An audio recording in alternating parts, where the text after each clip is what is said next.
ಎಲ್ಲರಿಗೂ ನಮಸ್ಕಾರ. ಉತ್ತರ ಕರ್ನಾಟಕದ ಹೆಲ್ದಿ ಕುಕ್ಕಿಂಗ್ಗೆ ಸ್ವಾಗತ. ನಾನು ರೂಪಾ. ಇವತ್ತು ಪಾಲಕ್ ಪಲಾವ್ ಮಾಡ್ತಾ ಇದ್ದೀನಿ. ಹೇಗೆ ಮಾಡೋದು ನೋಡೋಣ ಬನ್ನಿ. ಒಂದು ಬಾಳಿಗೆಗೆ ಸ್ವಲ್ಪ ನೀರು ಹಾಕಿ ಬಿಸಿ ಮಾಡಿ ಅದರಲ್ಲಿ ಪಾಲಕ್ ಸೊಪ್ಪನ್ನ ಹಾಕಿ ತೆಗೆದುಬಿಡ್ತೇನೆ. ಇದು ಕುದಿಯೋದು ಬೇಡ.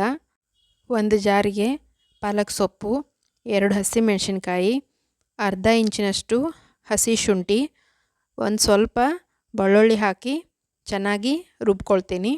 ಒಂದು ಕುಕ್ಕರ್ಗೆ 3 ಟೀ ಸ್ಪೂನ್ ತುಪ್ಪ ಹಾಕಿ ಅರ್ಧ ಟೀ ಸ್ಪೂನ್ ಜೀರಿಗೆ, ಒಂದು ಸಣ್ಣಗೆ ಹೆಚ್ಚಿದ ಈರುಳ್ಳಿ, ಅರ್ಧ ಕಪ್ ಕ್ಯಾರೆಟ್, ಅರ್ಧ ಕಪ್ ಬೀನ್ಸ್, ಅರ್ಧ ಕಪ್ ಪೊಟ್ಯಾಟೊ ಹಾಕಿ ಚೆನ್ನಾಗಿ ಫ್ರೈ ಮಾಡ್ಕೊಳ್ತೀನಿ. ಇನ್ನೂ ನನ್ನ ಚಾನಲ್ಗೆ ಯಾರು ಸಬ್ಸ್ಕ್ರೈಬ್ ಆಗಿಲ್ಲ ಪ್ಲೀಸ್ ಸಬ್ಸ್ಕ್ರೈಬ್ ಮಾಡಿ, ಬೆಲ್ ಐಕಾನ್ ಪ್ರೆಸ್ ಮಾಡಿ. ರುಬ್ಬಿಟ್ಟ ಪಾಲಕ್ ಪೇಸ್ಟನ್ನು ಹಾಕಿ ಮತ್ತು ಮಿಕ್ಸ್ ಮಾಡಿ. ಈ ಕಪ್ನಲ್ಲಿ 1 ಕಪ್ ಅಕ್ಕಿನ ತೊಗೊಂಡಿದ್ದೀನಿ. ಚೆನ್ನಾಗಿ ತೊಳೆದು ಹಾಕ್ತೀನಿ ಮತ್ತು ಚೆನ್ನಾಗಿ ಮಿಕ್ಸ್ ಮಾಡಿ ಸ್ವಲ್ಪ ಹಸಿ ಹೋಗೋವರೆಗೂ ಫ್ರೈ ಮಾಡ್ಕೊಳ್ಬೇಕು. 1 ಕಪ್ ಅಕ್ಕಿಗೆ 2 ಕಪ್ ನೀರು ಹಾಕ್ತಾಯಿದ್ದೀನಿ.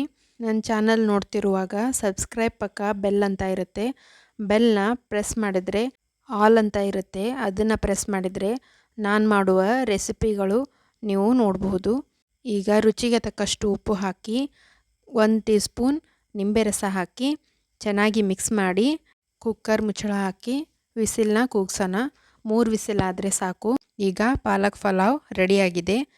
ಈ ರೆಸಿಪಿ ನಿಮಗೆ ಇಷ್ಟ ಆಗಿದರೆ ಪ್ಲೀಸ್ ಲೈಕ್ ಮಾಡಿ, ಪ್ಲೀಸ್ ಸಬ್ಸ್ಕ್ರೈಬ್ ಮಾಡಿ, ಬೆಲ್ ಐಕಾನ್ ಪ್ರೆಸ್ ಮಾಡೋದನ್ನು ಮರಿಬೇಡಿ. Thank you.